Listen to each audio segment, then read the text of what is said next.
নমস্কার বন্ধুরা, কবিরাজ ঘর টিএসের পক্ষ থেকে সকলকে জানাই আন্তরিক শুভেচ্ছা এবং অভিনন্দন। তারা মায়ের কৃপা আপনাদের সকলের উপর বর্ষিত হোক এই কামনায় করি। তারা মায়ের নিত্য পূজারী এবং একনিষ্ঠ ভক্ত। যাই হোক বন্ধুরা, অনেক সময় দেখবেন কোনো মানুষ কোনো অপরাধ করলো না, অথচ তাকে দোষী সাব্যস্ত হয়ে জেলে যেতে হলো। আপনি দূরে দাঁড়িয়ে কোথাও কোনো একটা ঝগড়া বা একটা কোনো অশান্তি দেখছেন, দূরে দাঁড়িয়ে আছেন, পুলিশ আসলো, সব অপরাধীরা পালিয়ে গেল, আপনাকে ধরে নিয়ে চলে গেল, এরকমও হয়। অনেক সময় দেখা যায় আপনি যে অফিসে চাকরি করছেন, সেই অফিসের সহকর্মী, আপনার যে সহকর্মী, সে হয়তো কোনো একটা অন্যায় করে ফেলেছে, সেইটা ধামা চাপা দেওয়ার জন্য আপনার নামে ফাঁসিয়ে দিল। এরকম পরিস্থিতিতে আপনি হয়তো জেলে চলে গেলেন। তা আজকে যে একটি উপায় আমি বলছি, খুব গুরুত্বপূর্ণ এবং মারাত্মক উপায়। আপনারা এটা লিখে রাখবেন, নোট করে রাখবেন, তাহলে জানবেন অনেক কাজে লাগবে। যদি দেখেন যে এরকম কোনো পরিস্থিতি হয়েছে, আপনি কোনো দোষ করেননি অথচ আপনাকে জেলে যেতে হয়েছে, তাহলে এই উপায়টা করুন। এই উপায়টা যারা বিবাহিত, ওনার স্ত্রী করতে পারে, বা আপনি যদি জামিনে জেল থেকে মুক্ত হয়ে আসেন, সেখানে আপনি নিজে করতে পারেন। যদি আপনি জেলে থাকেন, তাহলে আপনি যদি বিবাহিত হন, আপনার স্ত্রী করবে। আর যদি বিবাহিত না হন, আপনার মা বা কিংবা বোন থাকলে বোনরা এই প্রক্রিয়াটা করতে পারে, এবং তাতে করে অসাধারণ একটা রেজাল্ট পাবেন। খুব ছোট্ট কাজ, কিন্তু অসাধারণ কাজ।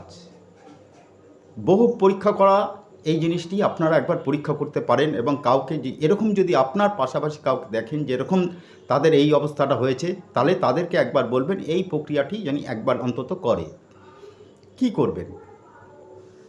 একটি ধুনুচি নেবেন, গোবরের যে ঘুঁটে পাওয়া যায়, কিনতে পাওয়া যায়, ওই ঘুঁটে নেবেন। ঘুঁটে একটু জ্বালিয়ে দেবেন। জ্বালিয়ে দেওয়ার পরে ওর মধ্যে কি দেবেন? ওর মধ্যে একটু আখের গুড় দেবেন, একটু সাদা চন্দন দেবেন, কর্পূর দেবেন, এবং অল্প একটু আতপ চাল ওর মধ্যে ছড়িয়ে দেবেন। ওইটা জ্বলতে থাকলো। আপনি যে ঘরে ঘুমান, সেই ঘরে 3বার, অর্থাৎ রাউন্ড করে, যে ধরুন এপাশ এপাশ এপাশ এপাশ 3বার ঘুরবে। যে কোনো একটা কোণ ধরে নেবে, কোণ ধরে নিয়ে আপনার 3বার ঘুরবে। সন্ধ্যাবেলায় কাজটা করবে। এইবার কি করবে? 3বার ঘোরা হয়ে যাওয়ার পর ওই যে ধুনুচিটা, যদি আপনার ঠাকুর ঘর থাকে, ঠাকুর ঘরে একটা যে কোনো জায়গায় রেখে দিন। যদি আপনার ঠাকুর ঘর না থাকে, তাহলে কি করবেন? ঘরের বাইরে, অর্থাৎ আপনি যে ঘরে ঘুমান তার বাইরে রেখে দিন। এইটা এক টানা 21 দিন করবেন, এবং প্রতিদিন সন্ধ্যাবেলা করবেন। দেখবেন, আশা করি আপনি নির্দোষ প্রমাণিত হবেন এবং সুন্দরভাবে জীবন কাটাতে পারবেন। এটা আপনি বহু পরীক্ষা করে দেখেছি, বহু লোককে দিয়ে দেখেছি, তারা উপকার পেয়েছে, আপনিও উপকার পাবেন।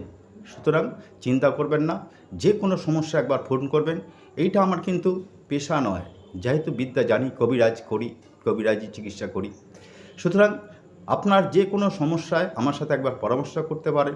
আশা করি ঠকবেন না, সঠিক পরামর্শ আপনারা পাবেন। সকলে ভালো থাকুন। নমস্কার।